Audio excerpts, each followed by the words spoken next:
year 1862, Toronto was a city in transition. Carriages rattled over cobblestones, slick with rain. The streets a patchwork of new industry and lingering poverty. Factories belched smoke while only a few blocks away. Children scavenged from gutters for scraps. Amid the noise of progress, there stood an unassuming stone building. On the corner of Gerrard and Parliament, a clinic that promised mercy to the sick poor. To many it looked like a sanctuary. To others, it would become a place remembered in whispers. A place where one spoon became the symbol of both nourishment and cruelty. The image that survives from that year is startling in its simplicity. A wooden spoon, chipped at the handle, worn smooth at the lip. One nurse, pressed for time, carried it from bed to bed. Two children, both frail with fever, opened their mouths in turn as the same utensil delivered thin broth. Their lips touched where the other had just been, their sickness mingling with each exchange. In that single act of supposed efficiency lay the seed of suspicion, that those entrusted with healing had confused expedience with care. The city itself amplified this tension. Toronto prided itself on its growing charitable institutions, boasting of progress. Yet disease haunted the alleys where immigrants crowded into damp, unheated rooms. Families sent their weakest to the clinic with hope, believing trained hands would guard them. But hope often clashed with hidden reality. What was presented as kindness could, behind closed doors, look disturbingly like neglect. The surviving accounts tell us this was not an isolated slip, not an accident of a weary nurse. Rather, it was a routine, a practice that blurred the line between care and cost-cutting. Later testimonies would recall the sight of that spoon, dipped into a bowl of broth and moved swiftly from one mouth to another, as though hunger and illness could be addressed in bulk, not in the dignity of the individual. The contrast is stark. In the language of the time, charity was spoken of in grand sermons, while in practice it was reduced to a gesture as small as a shared utensil. Those who saw it at first dismissed their unease. After all, wasn't the clinic better than the streets? Weren't these children fortunate to be fed at all? That rationalization, safety versus squalor, would become the clinic's greatest shield. But the questions lingered. Could mercy delivered without thought become its opposite? Could the very tools of healing become carriers of harm? In later years, investigators would return to this single detail, the spoon that fed, two mouths with one stroke, and argue that it was not just a symbol, but a clue to a wider pattern of disregard, a practice that allowed disease to spread unchecked under the guise of benevolence. It is here, with this unsettling image, that the story begins. For in that building behind those stone walls, Toronto's promise of progress collided with the stark reality of how little value was placed on the poor who trusted it. Before any deeper telling of this history, a note must be placed at the threshold. What follows is a dramatization, built from fragments of records, journals, and testimony that have survived the erosion of time. Certain names and particulars are adapted to protect those who cannot speak for themselves, yet the spirit of the events is preserved with fidelity. This story is not meant to sensationalize suffering, but to reckon with it, to give voice to those who were silenced in their own day. It is important to acknowledge that what lies ahead may unsettle. Accounts of neglect and quiet cruelty will surface, descriptions of conditions in which the vulnerable were made more vulnerable still. Though the narrative avoids needless detail, some images may linger uncomfortably. To look away would be to dismiss the humanity of those who lived and died within those stone walls. And so the telling must proceed with both care and candor. The tension here lies between truth and storytelling. On one side, the obligation to stay faithful to what scraps of evidence remain. A nurse's scrawl in the margin of a ledger, a deacon's trembling note to his parish. On the other side, the need to shape those fragments into a form that an audience can follow, a shape that reveals rather than obscures. It is in that balance, record against retelling, that this account situates itself. The contrast also extends to the listener's role. To learn of such events is to be both spectator and participant. You are spared the fevered air of the wards, the acrid stench of broth left too long, but you inherit the moral weight of knowing. And so, at the outset, you are invited not only to listen, but to reflect. Where are you listening from? From what city, what home? What vantage do you receive this tale of Toronto in 1862? In naming your place, you place yourself in conversation with those long gone, whose stories were once confined to a single building but now echo outward. This act of calling attention to the audience's own position is more than formality. It is a Reminder that history does not remain locked in the past. The dynamics of neglect and dismissal, of charity turned callous, recur in different guises across eras and geographies. To hear this story is to test one's own readiness to confront those patterns in the present. With these clarifications set down, we may proceed deeper into the shadows of Gerrard Street, carrying both caution and resolve. The images may disturb, but they deserve to be seen. The voices may tremble, but they deserve to be heard. Only by facing them can we understand what it meant. In 1862 Toronto, for a spoon to become an emblem of both sustenance and betrayal. Toronto in 1862 was a city of stark contrasts. Along the central streets, respectable merchants displayed imported goods behind polished glass, their shops lit by new gas lamps that promised prosperity. Yet only a few steps away, narrow lanes filled with smoke from coal stoves and the sour smell of open drains told another story. In those alleys lived the immigrant families who arrived with little more than hope. Irish escaping famine, Scots chasing work, and those from Eastern Europe carrying with them strange dialects that marked them as outsiders. The city grew rapidly, but its institutions struggled to keep pace with the swelling population. Public health lagged far behind. Disease was a constant presence. Cholera had struck with ferocity only 2 decades earlier, leaving behind memories of entire households wiped out within days. Typhus, diphtheria, and measles still circulated freely, claiming the weakest with cruel efficiency. Doctors argued in journals about contagion and miasma, about whether disease spread through air, water, or divine punishment. But in the homes of the poor, such debates meant little.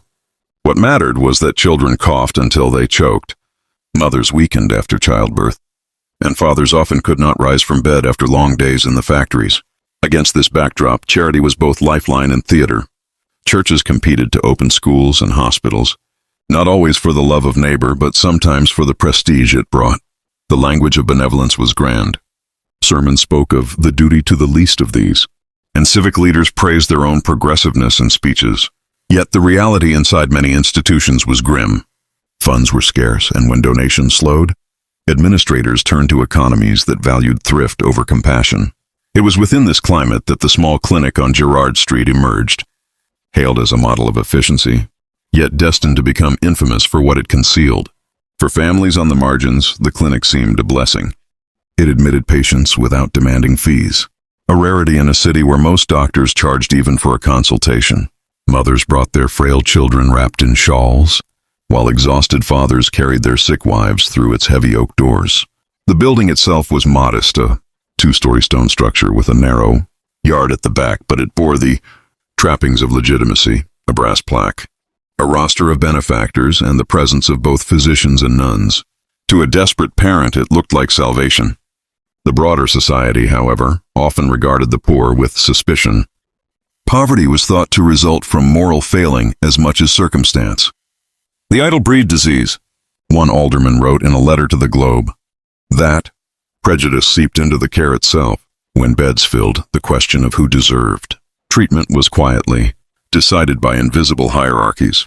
The native-born ahead of the immigrant, the docile ahead of the outspoken, the young girl ahead of the unwed mother. Behind the rhetoric of universal charity lay a system of exclusion and judgment, and yet Toronto celebrated itself as modern. Gaslight illuminated the grand streets. The first telegraph wires crisscrossed the city, and newspapers proclaimed the dawn of a new era. Side by side with these symbols of progress were the cramped tenements where a single pail of water served multiple families, and where vermin gnawed through sacks of flour. This was the environment that fed the clinic with a steady stream of patients, and it was also the environment that concealed its failings. When death came, families assumed it was fate, not mismanagement. When a child failed to recover, mothers believed their prayers had been too weak, not that the care had been indifferent. The moral stakes of this world cannot be overstated. To walk into the clinic was to hand over trust, to believe that within those walls, human dignity would be preserved. But the very conditions of the city, its poverty, its prejudice, its hunger for efficiency, created an atmosphere where small cruelties could hide in plain sight. The clinic became a mirror of Toronto itself, outwardly respectable, inwardly troubled. It is within this tension, between a city striving for progress and a population trapped in deprivation, that the events of the spoon and its shadow take their place. The clinic on Gerrard Street was born of a promise. Announced in parish bulletins and civic speeches, it was described as a house of mercy, an institution where the poor could find relief without cost. Its supporters called it a beacon in the East End, a sign that Toronto had matured beyond being a rough frontier town and was now a city capable of caring for its weakest. The promise was repeated from pulpits. Here the weary would be tended, the sick restored, the hungry fed. For those who passed its heavy oak doors, that promise was not merely words but a lifeline. The building itself conveyed trust. Built of pale stone quarried from the Don Valley, it stood with a sober dignity. The windows were narrow but clean. The brass plaque at the entrance gleamed in the morning light. On visiting days, donors were guided through neat wards. Their eyes shone only the rows of tidy beds and the faces of patients who had been groomed to smile, faintly for their benefactors. Order and discipline were evident at every turn. Nuns in pressed habits, physicians in black coats, ledgers filled with precise entries of treatments and supplies. To the city, it was an emblem of progress, the proof that benevolence could be systematized. At the heart of this system stood Dr. Samuel Keating, a physician in his early 40s, respected for his sharp intellect and his tireless public addresses on the importance of hygiene. He had studied briefly in Edinburgh before returning to Toronto, where his clipped accent and air of authority set him apart. In speeches, he spoke of the necessity of economy in treatment, a phrase that donors applauded for its implication of fiscal responsibility.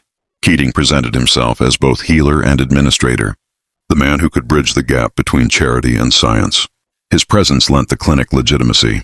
Beside him worked Sister Margaret Doyle, a nun of formidable presence, whose reputation for discipline was matched only by her devotion to order. She managed the wards with a strict hand, her footsteps echoing sharply on the wooden floors as she ensured that every bed was made, every bowl washed, every patient silent when she passed. To her, charity was not indulgence but correction. The sick were to be grateful, the poor to be obedient, the weak to submit to treatment without complaint. Where Keating provided the intellectual justification, Doyle provided the moral enforcement. Together, they embodied the clinic's dual promise, scientific care guided by Christian virtue. For a time, the illusion held. Families who brought their children remembered the ritual of admission, names entered into the registry, fevers noted, rations dispensed. A mother recalled how a nurse pressed a small cup of broth into her hands and assured her that her child would be fed regularly. Another remembered the neatness of the beds and the crucifix above the ward.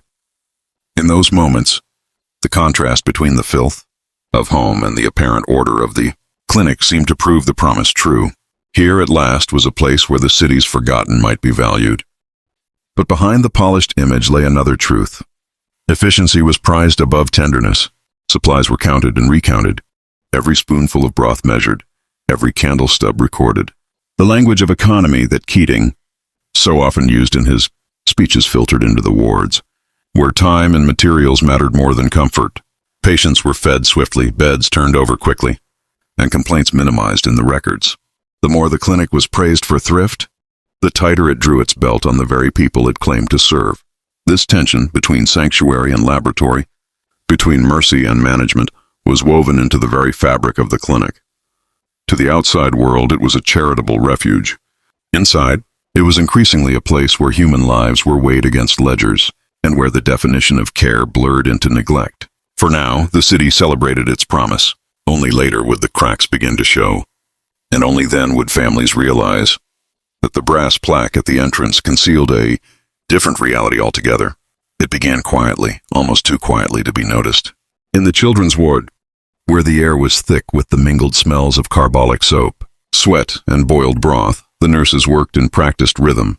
Their task was to feed as many mouths as possible before the broth cooled, before their shift ended, before Sister Doyle's footsteps echoed down the hall. It was during one such evening, according to a surviving journal entry from a young nurse named Ellen Clark, that the detail of the spoon first appeared. The broth was thin, little more than tinted water with fragments of turnip and barley drifting in it.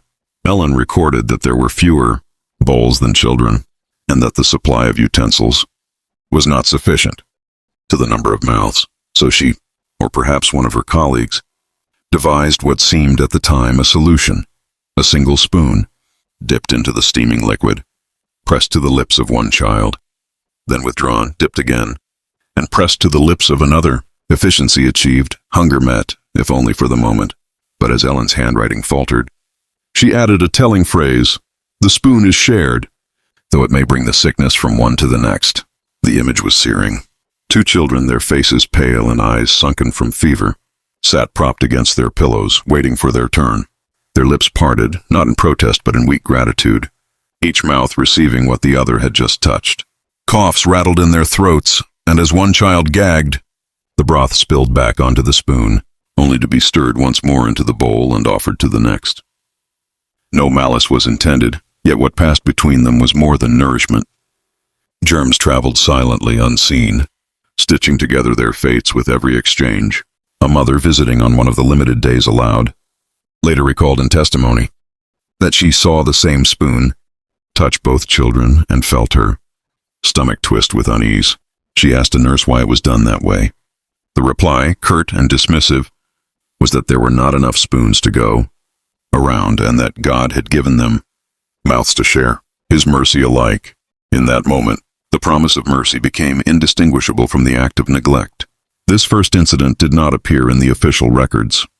The ledgers noted only that broth was dispensed on schedule, that rations were accounted for, and that patients had been fed. But the artifact of Ellen Clark's journal, preserved decades later in the margins of a hymn book donated to her church, provides a fragmentary glimpse of the truth. Her words, halting and uncertain, betray both her awareness of the danger and her powerlessness to change it. The artifact itself carries the contrast at the heart of the story. On the one hand, orderly records of efficiency. On the other, the private testimony of a nurse who knew that expedients might spread death. The clinic's administrators would have explained it away as necessity. Supplies were limited, time was short, and the poor, in their eyes, had little claim to luxury. One spoon was not cruelty but thrift, yet the moral question lingered. When the act of feeding risked greater harm than hunger itself, could it still be called charity? For the families who suspected but could not prove, the incident began to gnaw at trust. Whispers spread that children grew weaker after entering the ward, that sickness seemed to move from bed to bed with unusual speed. No one dared speak too loudly, for to criticize the clinic was to risk losing access to the only medical care available to the poor. Still, the image of that spoon, passed from mouth to mouth, became a private emblem of doubt, a symbol that beneath the veneer of mercy, something was deeply wrong. The second incident revealed itself not in a single image, like the shared spoon, but in a pattern that spread through the community. Families began to complain, first in hushed tones and later in louder protests, that the food provided within the clinic was little more than water scented with meat. Mothers who had scraped together coins to send a loaf of bread or a joint of mutton with their child swore that the portions shrank or disappeared once behind the clinic's walls. A father recalled how his daughter, admitted for a fever, returned home days later thinner than before, her lips cracked, whispering that the broth tasted of nothing but boiled air. Survivor testimony later confirmed these impressions. One boy, grown to adulthood by the time he told his story, remembered lifting his spoon and watching. Pale broth dripped through, its curve without resistance. There were no roots, no grains, he said. It was water warmed by fire. Nothing more. He added that the broth often carried a sour tang, as though it had sat too long in the pot or been stretched across too many meals. Patients who could not finish it for the bitterness were scolded for ingratitude, their bowls whisked away by nurses who muttered about waste.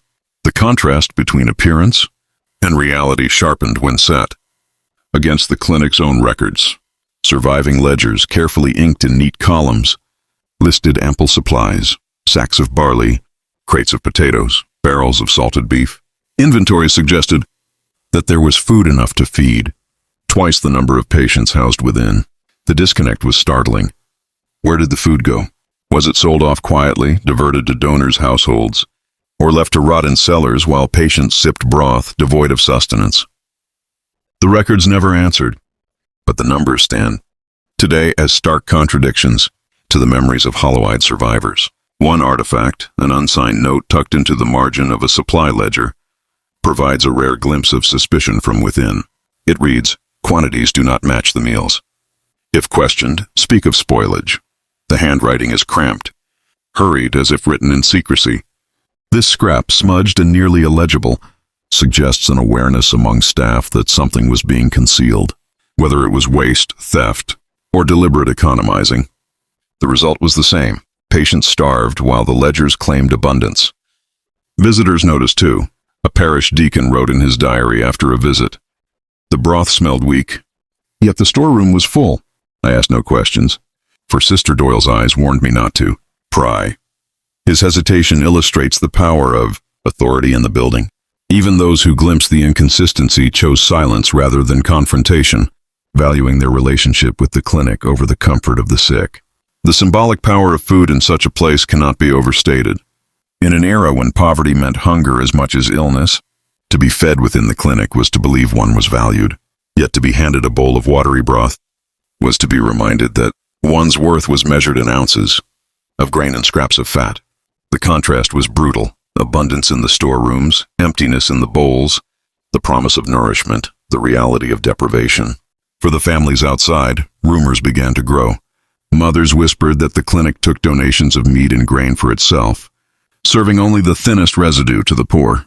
Others claimed that administrators stretched rations deliberately so they could report economy to the city board, winning praise for cost-saving measures. Whether true or embellished, such suspicions reflected a growing mistrust. The poor had little voice, but they carried memory, and memory sharpened into stories that outlived the official reports.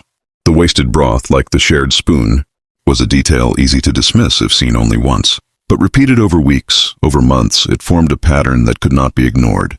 Patients grew thinner, illnesses worsened, and the very act of eating, meant to strengthen, became another vector of despair. In this incident, charity revealed its darker face. Sustenance offered in name, withheld in substance.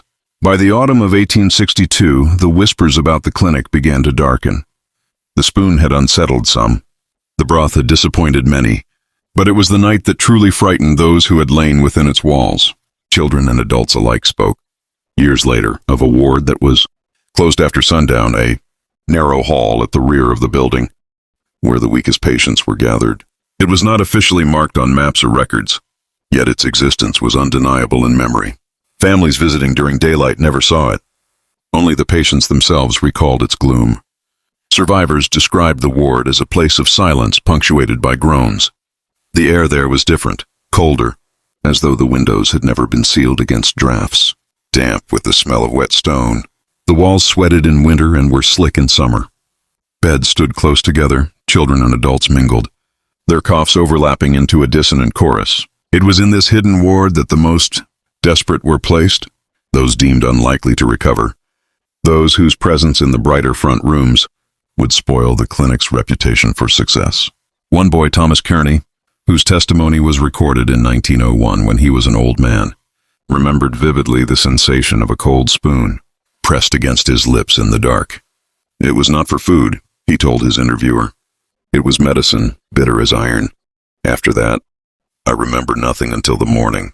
Many never woke at all. His recollection suggests that the night ward was not simply a place of neglect, but perhaps of crude experimentation, where doses were given without record, where patients were silenced not by cure but by sedation. Artifacts echo this suspicion.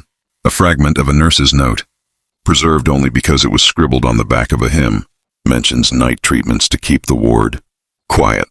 Another ledger entry records an unusual quantity of laudanum delivered to the clinic, far in excess of what ordinary pain management would require. These fragments do not confirm, but they align uneasily with the testimonies. Patients were subdued, perhaps for the convenience of staff, perhaps for other purposes never admitted. The contrast here is especially brutal. Light against shadow, day against night, hope against despair. During visiting hours, the clinic appeared orderly, its wards sunlit, its patients modestly tended. But when the lamps were dimmed, another face emerged, one in which the weakest were hidden away, silenced by medicine or neglect, their suffering unseen by outsiders. In the daylight, charity flourished. In the darkness, expedience ruled. Accounts from those who survived the night ward often speak of fear more than pain. We whispered to each other, but quietly, for the sisters would hush us, one woman recalled. The sound of footsteps coming down the hall made us clutch our blankets. The fear was not simply of illness, but of what might be done under cover of darkness. Who might not wake in the morning? Whose bed would be empty by sunrise? Some remembered the scraping of chairs, the shifting of bodies carried away. The absence of explanation was worse than any answer. In later years, when investigators sought to understand the clinic's failures, the night ward was the most difficult to document. Official records denied its existence, and staff who might have testified were long dead or unwilling. Yet the memories of survivors repeated the same details too often to dismiss. The damp walls, the cold spoons, the bitter taste, the silence enforced. Memory itself became the artifact, fragile but insistent. The night ward represented the culmination of a pattern. If the shared spoon had hinted at carelessness, and the wasted broth at mismanagement, the secret ward suggested something more deliberate, a decision to conceal, to control, to erase. Patients were not only neglected, but hidden from view, as though their suffering were an inconvenience to the clinic's carefully cultivated image. The city praised the institution for its efficiency, never knowing, or never wanting to know. That efficiency came at the cost of the most vulnerable lives. The truth of the night ward may never be fully uncovered, but its presence in testimony, in scraps of writing, and in the shadows of memory speaks for itself. It was here, in the hours when Toronto slept, that the promise of sanctuary crumbled most completely, and where the line between treatment and harm blurred into darkness. By the winter of 1862, unease began to seep beyond the clinic's stone walls. Families who had entrusted their sick to its wards carried away unsettling stories, half-whispered as though speaking them too plainly might invite punishment. A mother whose daughter had died there told neighbors that she had not been allowed to sit with her child in the final hours, only to be called back after death with the body already shrouded. Another spoke of arriving at the appointed visiting time to find her son, thinner than before, his lips cracked, his voice reduced to a rasp. Patterns were forming in the community's memory, patterns that pointed not to cure but to decline. Into this atmosphere stepped Deacon Patrick O'Leary, a parish man known for his restless conscience. He was no physician, but he had tended enough sick beds in his congregation to recognize when something was amiss. Parishioners came to him after services, confiding their doubts about the clinic. O'Leary, troubled by their words, resolved to see the place with his own eyes. His clerical collar and reputation gave him entry. On a raw December morning, he climbed the steps, brushed the snow from his boots, and was ushered through the front ward by Sister Doyle herself. What he saw was carefully arranged, rows of neat beds, children tucked in, a faint smell of soap masking the underlying odor of sickness. Doyle spoke crisply of the clinic's success, of the number of patients treated, of the gratitude owed to donors. Keating appeared briefly, nodding gravely at the deacon's questions and pointing to the ledgers as proof of accountability. Everything gleamed with order.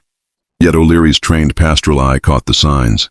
Faces turned away when Doyle approached, bowls scraped clean though their contents had been meager, and an unnatural hush in the room, as though silence had been commanded rather than chosen. He pressed politely but firmly. Where were the supplies? Where were the storerooms so proudly accounted for in the ledgers? Doyle guided him only to a small pantry with neatly stacked sacks of flour and a barrel of salted meat. The quantities looked impressive at a glance. Yet something in O'Leary's gut told him this was staged, a curated corner rather than the whole. When he asked if he might walk further, she smiled with her lips, but not her eyes, and explained that the more delicate wards must not be disturbed. He left unsettled, his doubts deepening, though he had seen nothing that could serve as proof. That evening he recorded his impressions in his diary. All appears in order, yet I cannot shake the feeling of a veil drawn across suffering.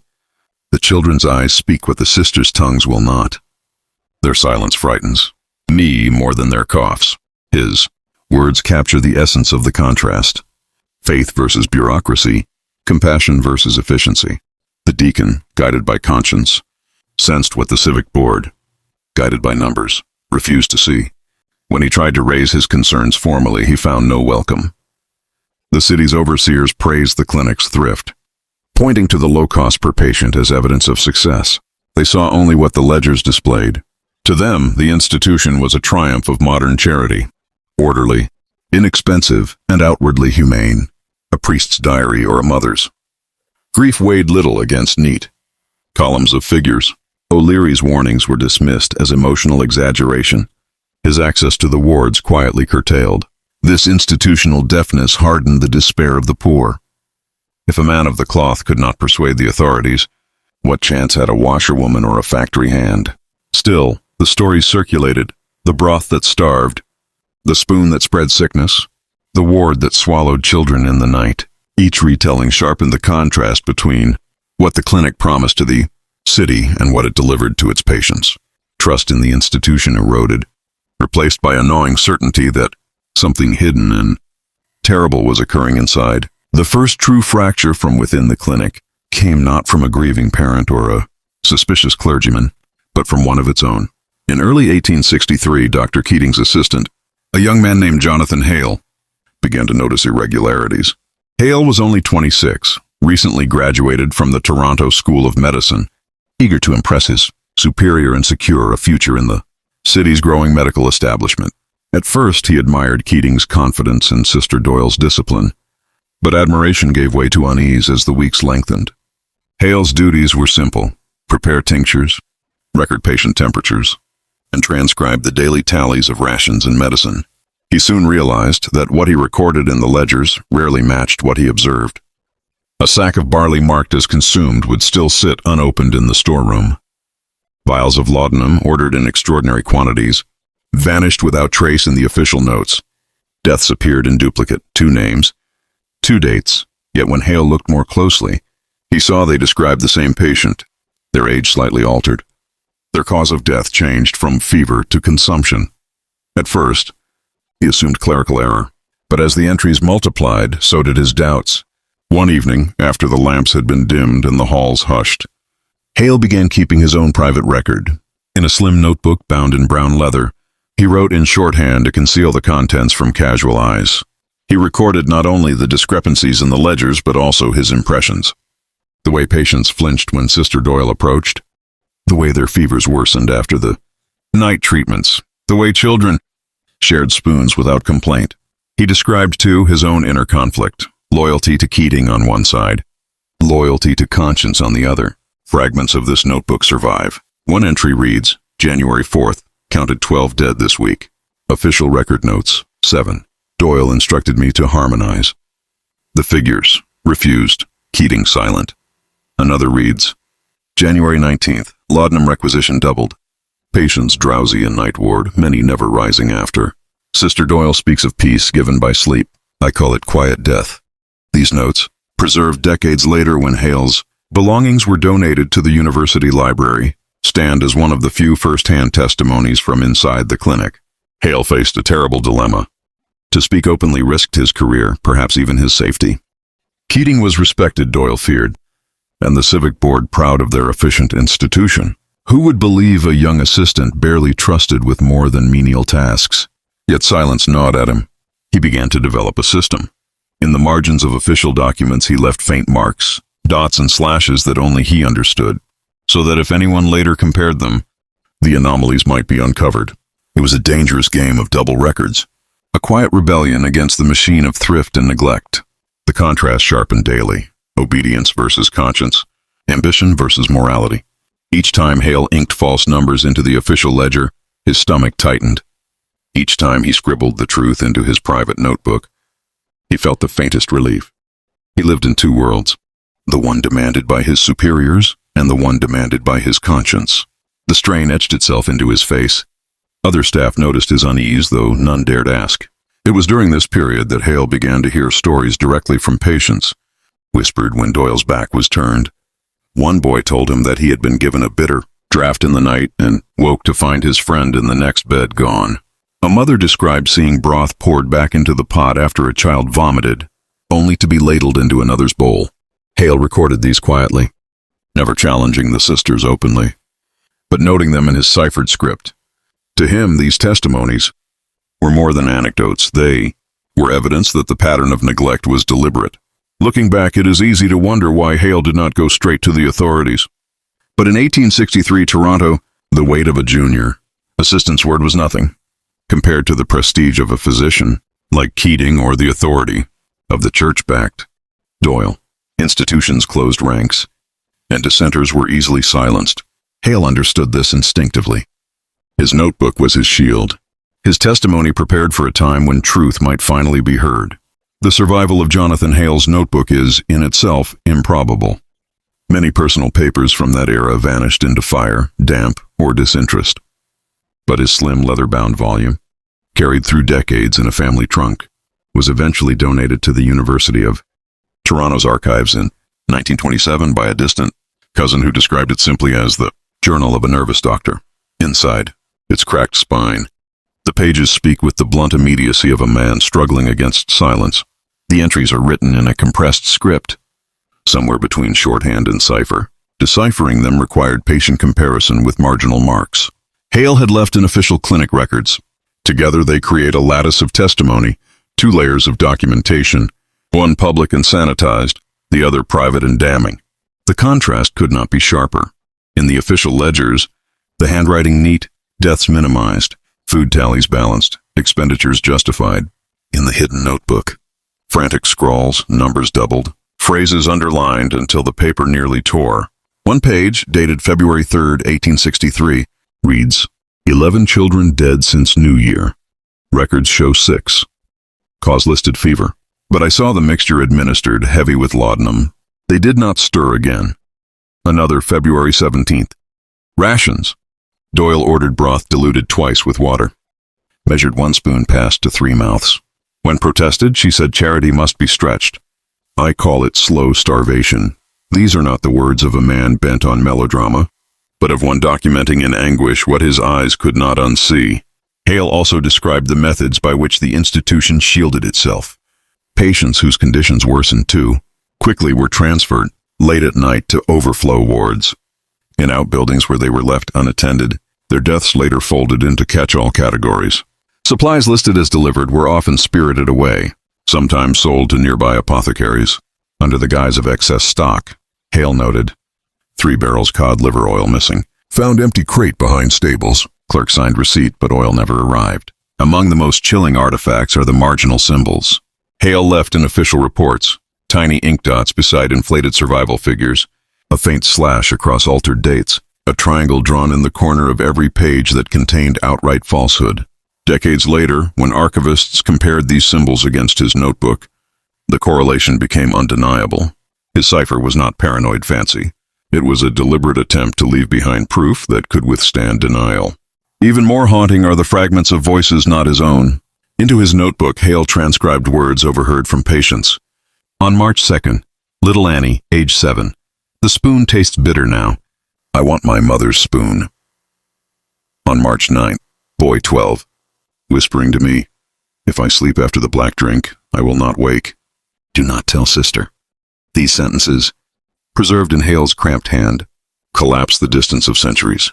They are not abstractions but the raw impressions of children, carried across time through the conduit of one man's conscience. The dossier, when assembled by later historians, included Hale's notebook, samples of official ledgers with his coded marks, and correspondence from the Civic Board, praising the clinic's commendable economy. The juxtaposition is devastating. Bureaucratic pride set against clandestine confession. On one side, the illusion of progress. On the other, the reality of preventable deaths. The contrast running through this material, appearance versus reality, institution versus individual, illuminates why the truth remained buried for so long. The artifacts whisper from the margins rather than shout from the center. For every sanitized record that satisfied officials, a hidden page from Hale revealed the suppressed cost in human lives. It is only in holding both together, side by side, that the full shape of the story emerges. To encounter these documents, today is to step directly into the tension of 1863. Toronto, a society proud of its charitable veneer, yet willing to overlook suffering when hidden in institutional walls. Hale's notebook was his attempt to pierce that veil. He may not have lived to see justice, but he left behind an archive that now testifies on his behalf, a fragile but enduring voice for the forgotten patients of Gerrard Street. By March of 1863, Jonathan Hale's private rebellion could no longer remain invisible. He had grown pale, drawn, his eyes shadowed from nights spent recording by lamplight. Staff began to whisper that the young assistant was overwrought, too tender for the work. Sister Doyle, ever alert to weakness, watched him with a sharpened gaze. She noticed how his pen sometimes hovered too long over the ledger, how he lingered by the bedsides of patients rather than moving briskly down the row. The confrontation began quietly. One evening after Vespers, Doyle summoned Hale to her office. The small chamber smelled of candle wax and damp parchment. She sat rigid, hands folded atop the account books. "Dr. Keating admires your diligence," she began, her tone smooth as glass. "But diligence must serve order. I have observed hesitation, questioning. Do you doubt the work we do here?" Hale, heart pounding, chose his words carefully. He spoke of concern for accuracy, of wanting the ledgers to reflect reality. Doyle's lips curled faintly. "Reality," she said, "is what sustains confidence. These families depend on believing their loved ones receive every chance. Numbers protect us. Without them, suspicion spreads like contagion." Her meaning was clear. Truth was secondary to appearance. Keating, seated silently by the hearth, offered no defense for his assistant. His eyes, once Hale's source of reassurance, now looked weary, evasive. The young man realized then that Keating would not shield him. If he pursued honesty openly, he would stand utterly alone. He left the office with the echo of Doyle's words in his ears. Loyalty is life here. Doubt is death. But even as Doyle tightened her hold, Hale pressed further into his secret work. He began hiding slips of paper in the binding of hymnals in the chapel, coded notes he hoped parish visitors might discover. He whispered brief warnings to families when he escorted them through the ward. Watch the broth. Demand to see the storeroom. Such actions were perilous. The sisters controlled not only the patients, but the rhythm of every moment. Lights, meals, even the silence of prayer. Hale's small acts of defiance risked not just dismissal, but disgrace. Tension came to a head in late March when a civic inspector arrived unannounced. It was a rare intrusion. A single man charged with reviewing both finances and conditions. Doyle staged the tour with military precision. Patients were dressed, beds tidied, storerooms displayed. Yet Hale, seizing the moment, slipped the inspector a folded scrap as they passed in the corridor. On it he had scrawled, "Figures false. Deaths doubled. Asked for night ward." The inspector glanced at the note, frowned, and tucked it into his coat. Whether from fear, corruption, or indifference, he asked no further questions. The tour concluded with praise for the clinic's economy. Doyle smiled triumphantly. Later that night, she cornered Hale in the dispensary. The confrontation was no longer veiled. She held his notebook in her hands, discovered through a search of his quarters. "You think yourself righteous," she hissed, "but you endanger souls with your scribbling. This book will never leave these walls." Hale's blood ran cold. Yet even as Doyle threatened him, he sensed her fear. The very fact that she confiscated the notebook proved she understood its power. Their struggle was no longer about figures in a ledger. It was about memory, about who would control the story of the clinic. Doyle sought erasure. Hale sought preservation. The clash embodied the deepest contrast: secrecy versus testimony, institution versus witness. Keating again remained silent, caught between ambition and conscience. His refusal to act marked him less villain than coward, but in that cowardice he became Doyle's accomplice. Hale, stripped of his notebook, carried the truth only in his mind. He knew then that the only hope was escape, out of the clinic, out of Doyle's reach, into the wider city where perhaps someone might believe him. But escape in that winter of 1863 was no simple matter. The breaking point came on a night of late March snow, when the lamplight along Gerrard Street flickered in the wind, and the city seemed to hold its breath. Jonathan Hale, stripped of his notebook and under Sister Doyle's scrutiny, resolved to act before his testimony vanished completely. He had already lost his written proof. If he stayed longer, he feared he would lose his life as well. The clinic, with its locked doors and disciplined order, had begun to feel less like a place of healing and more like a prison. Patients slept in uneasy rows, their breaths shallow and ragged, while Doyle's footsteps echoed along the hallways like a sentinel's patrol. Hale knew he had one chance to carry the truth outside those walls. He had prepared quietly. Over several days, he memorized the most damning entries from his confiscated notebook: the falsified numbers, the rationing of broth, the laudanum deaths. He copied a handful of these details onto scraps of discarded prescription paper, folding them so small he could tuck them into the lining of his coat. His plan was desperate. Slip out during the night shift, under the pretense of fetching supplies from the outer shed, then vanish into the storm. He would make for the rectory of Deacon O'Leary, whose sympathetic Ear had once been closed by officials, but might still prove willing to hear. Yet plans rarely survive contact with fear. That night, as Hale prepared to slip through the back door, he found the way barred by Doyle herself. She stood in the dim corridor, candle in hand, her face carved with suspicion. "Out so late, Mr. Hale?" she asked, her voice calm, too calm. He stammered an excuse about the storeroom, but Doyle advanced, candlelight casting her shadow across the walls like a black-winged figure. "You imagine you carry truth," she whispered. "But truth without loyalty is poison. Do you mean to spread poison in this city?" Hale's hand clenched in his coat pocket, fingers brushing the folded scraps of evidence. He said nothing. Silence was his only shield. Doyle, sensing his defiance, narrowed her eyes. "You think the world will believe—" A boy with ink-stained fingers over the records of physicians and sisters. "You will drown in ridicule before your words find purchase." Her warning was not idle. In 1863, authority resided in institutions, not individuals. To accuse the clinic was to accuse the church, the physicians' board, and the city itself. At that moment, a sound shattered the standoff, the rattling cough of a patient, loud and persistent, echoing from the ward. Doyle turned sharply, distracted, and Hale seized his chance. He bolted past her, heart hammering, through the back stairwell and out into the yard. Snow lashed his face, the cold cutting through his thin coat. Behind him, shouts rose as Doyle called for the night orderlies. Lanterns flared, boots crunched in pursuit. The chase had begun. The yard was enclosed by high wooden fencing, but Hale knew a loose board near the rear. He stumbled through the drifts, lantern light bobbing behind him, the orderlies closing fast. His breath burned in his lungs, his ears filled with the pounding of blood and the curses of men. At the fence, he clawed at the loose plank, tearing it free with frozen fingers. He slipped through just as a hand grasped his sleeve, ripping the fabric but not his body. He tumbled into the alley beyond, rising to run again. Through narrow lanes and over icy cobbles he fled, the city's darkness his only ally. Bells tolled midnight. Dogs barked at his passage. Once he stumbled and fell hard on his knees, the scraps of paper nearly spilling from his coat. He gathered them with frantic care. These fragments were all he had left of the truth, and pressed onward. By the time he reached O'Leary's rectory, his knuckles were raw from knocking. The deacon, roused from bed, opened the door to find Hale pale, trembling, his breath a cloud in the lamplight.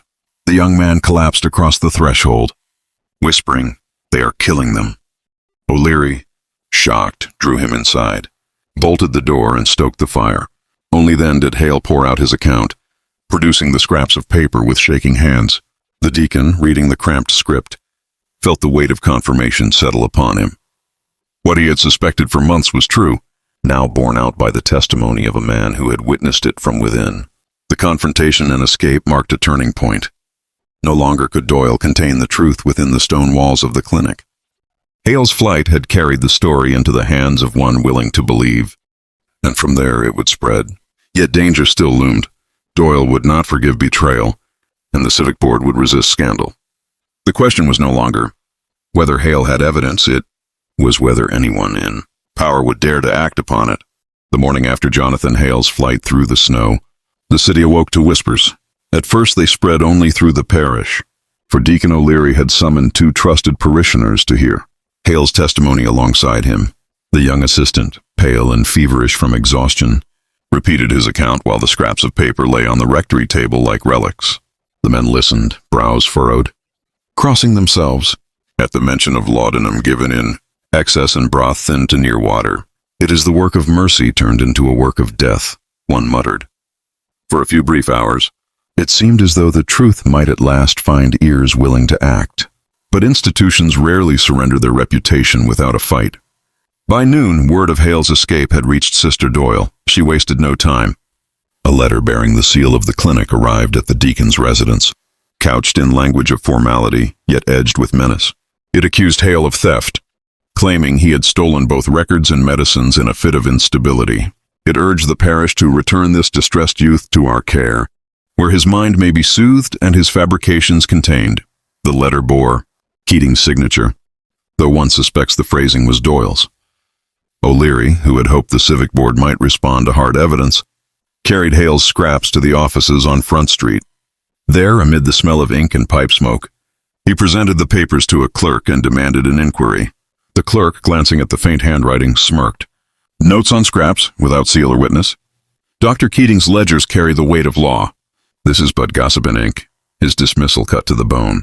Numbers in neat columns endorsed by men of standing outweighed the testimony of one frightened assistant and a handful of grieving families. The suppression grew more deliberate in the days that followed.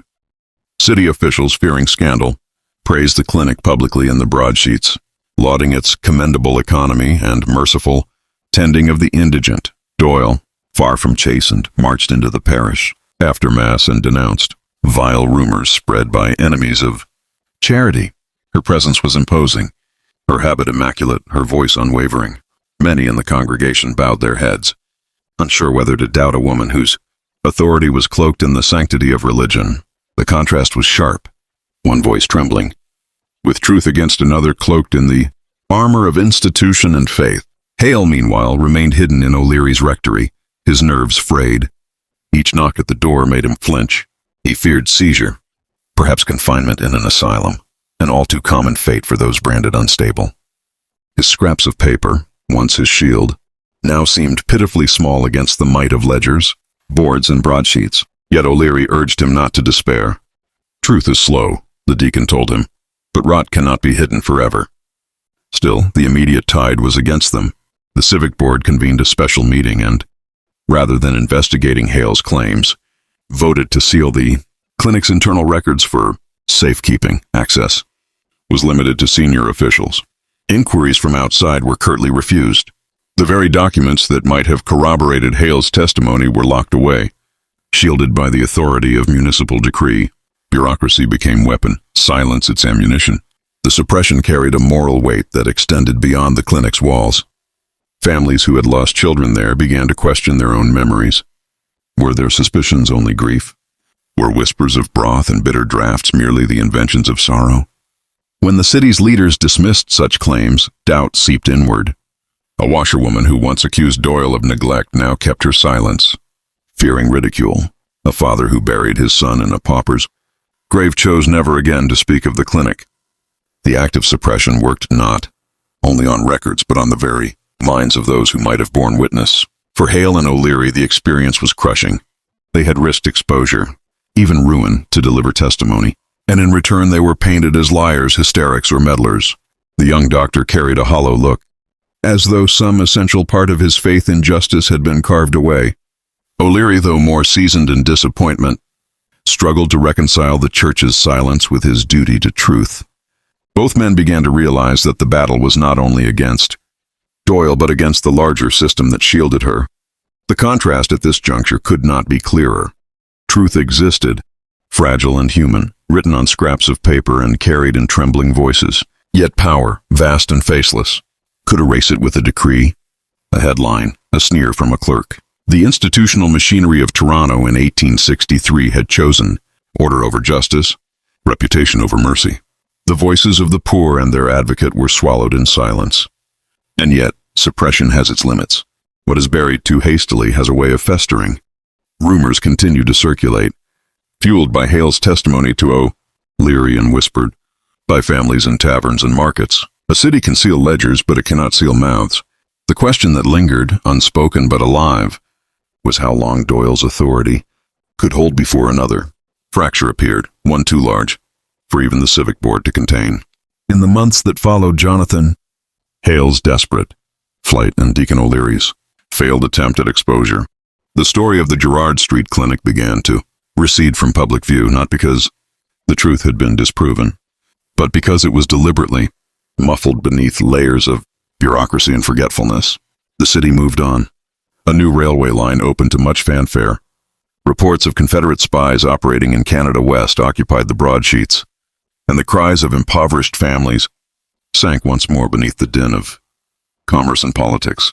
What might have erupted into scandal became instead a faint rumor, whispered in alleys and kitchens, then allowed to dissipate like smoke. The immediate aftermath was defined by silence codified into law. The civic board ordered all internal records of the clinic sealed for administrative review, a phrase that in practice meant indefinite burial. Those ledgers, marked with Hale's faint cipher and Doyle's polished lies, were boxed, tied, and locked in municipal storage. Access was permitted only to a handful of trusted officials, all of whom had incentive to protect the institution's reputation. When later generations of archivists uncovered the order, they found no expiry date. It was a suppression without end, crafted not for justice but for erasure. For Hale, the weight of defeat was unbearable. Having risked his livelihood, he now faced a city unwilling to hear. With his notebook confiscated and his testimony dismissed, he drifted from medicine altogether, retreating first to Hamilton, then to smaller rural practices where anonymity offered safety. He left no further record of himself beyond a burial notice in 1871. A man scarcely 35, remembered not as a whistleblower but as a doctor of weak constitution. His fragments of truth, carried only in scraps and memory, slipped into obscurity with him. O'Leary endured longer, but he too bore scars. Parishioners remembered him as a man grown quieter after the affair. His sermons less fiery, his eyes often lingering on the empty pews where grieving parents once sat. He continued to serve, but the sense of moral urgency that had once defined him dulled beneath layers of resignation. To him, the city's failure was not only institutional but spiritual, a collective refusal to look upon suffering. In his later letters, preserved in church archives, he wrote, "The city has chosen order over mercy, ledger over life. What chance has truth when it is so unwelcome?" Meanwhile, the clinic itself continued operating. With Hale gone and Doyle unchallenged, its routines resumed, the broth ladled, the laudanum administered, the ledgers neatly kept. Families still sent their sick when they had nowhere else to turn, though whispers of neglect never fully died. Yet without witnesses willing to step forward again, the rumors remained only that. In time, Doyle herself was promoted, lauded for her unflinching devotion to discipline. The very qualities that had silenced dissent became the grounds of her honor. This period underscores a deeper contrast: the permanence of institutional archives versus the fragility of personal testimony. The ledgers, though falsified, endured in locked storage. The notebook, though truthful, was confiscated and nearly lost. In a world governed by official seals and municipal decrees, the document that lied survived, while the document that revealed was erased. It is a paradox at the heart of history. Often what endures is not what happened, but what those in power said had happened. Generational silence followed. Families who had buried children from the clinic spoke less of it as years passed, either out of fear of ridicule or the weary instinct to survive by forgetting. Grandchildren heard only fragments. "Your uncle was at the clinic once," or "We don't speak of those days." Memory, already fragile, was further thinned by shame. Thus, by the turn of the century, the very existence of controversy around Gerrard Street had nearly vanished from Toronto's collective mind. And yet silence is never absolute. In dusty boxes, sealed records lay dormant. In a deacon's letters, faint phrases testified to his struggle. In a university archive decades later, Hale's notebook resurfaced by chance, its cramped lines carrying across time what officials had hoped would die with him. The aftermath was not simply suppression. It was a contest between forgetting and remembering, a contest whose outcome would not be known for generations. This broader legacy forms its own contrast. The city that praised itself for progress while bearing the evidence of neglect, versus the fragments of truth that refused to disappear completely. The question left hanging was whether those fragments would ever be enough to force the city to reckon with what had happened within those stone walls. History rarely concludes neatly. The story of the Gerrard Street Clinic, of shared spoons, diluted broth, and deaths folded into tidy ledgers, lingers, because it embodies a question larger than itself. What does a society choose to remember, and what does it willfully forget? The events of 1862-63, suppressed in their time, did not vanish altogether. They left behind traces: Hale's notebook, O'Leary's letters, a municipal order to seal records. Each fragment is a thread, frayed but unbroken, connecting our present gaze to their past suffering. To reflect upon these fragments is to confront the contrasts that defined the era. The city of Toronto in the mid-19th century prided itself on progress, railroads, schools, a growing civic identity. Yet that same city tolerated neglect behind the walls of its own institutions. Mercy was preached in pulpits, while starvation was administered with a single spoon. Progress and cruelty were not separate worlds, but twin features of the same society, coexisting in plain sight. This duality compels us to ask, How many other advances have been purchased at the cost of silence? The philosophical weight of the clinic's story lies in its moral inversion. Charity, meant to embody compassion, became an instrument of control. Records intended to preserve truth became tools of concealment. Obedience was rewarded, conscience punished. In Hale's trembling notes, we see the human effort to resist. But in Doyle's pristine ledgers, we see the power of institutions to dictate memory. That tension remains alive today, in hospitals, schools, prisons, wherever numbers are tallied to demonstrate success, while human voices are diminished. The 19th century problem of the clinic is not so distant as it first appears.